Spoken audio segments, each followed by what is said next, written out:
Hello, in front of me I've got Logitech G309 LIGHTSPEED. In this video I'll show you how to create sensitivity preset.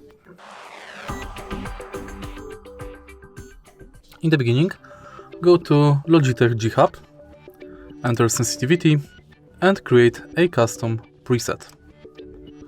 Now you can adjust DPI for each mode of your mouse.